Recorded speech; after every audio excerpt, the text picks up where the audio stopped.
來繼續來看桃園市觀光旅遊局最近喺社群平台打出咗一段由 AI 生成的宣傳影片，希望民眾會當報名珍珠海華的遊程。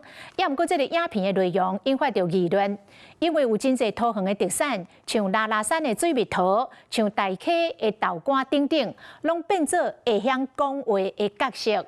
網友批評講，看完了後對桃園的景點完全無印象。也毋過，有民眾認為真有創意。桃園市觀光旅遊局來回應講，這個影片是這個旅行社製作的。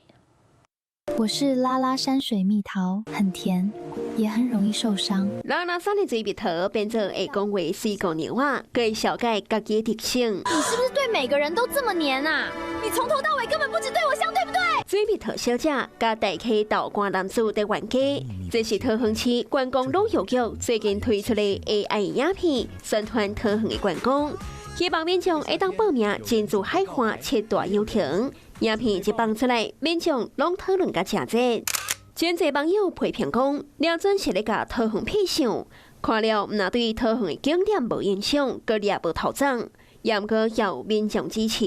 我覺得它算是蠻不錯的，有特別有文化。他是有把桃園的在地的東西講出來啦，帶入戀愛，然後找出甜的滋味，年輕人創意很好。民進黨桃園市的議員認為，影片的內容無尊重桃園在地文化。這個影片呢，缺乏跟在地的連結，而且充滿這種罐頭式戲謔的這個 AI 影片哦，其實是不夠尊重我們地方的文史，沒辦法凸顯這個文化行銷。張善政市長每次都說桃園珍珠海岸是他重點行銷桃園的觀光景點，但觀旅局在宣傳及行銷卻是連一支像樣的影片都不願意花錢來拍攝。主要是由旅行社來規劃包裝特色遊程，並且上架。該影片沒有花費任何的額外的預算，是由旅行社團隊自製影片宣傳，是否尊重網友對於影片的批評？旅行社不出用 AI 加明顯變做寫劇本來推廣觀光的手法，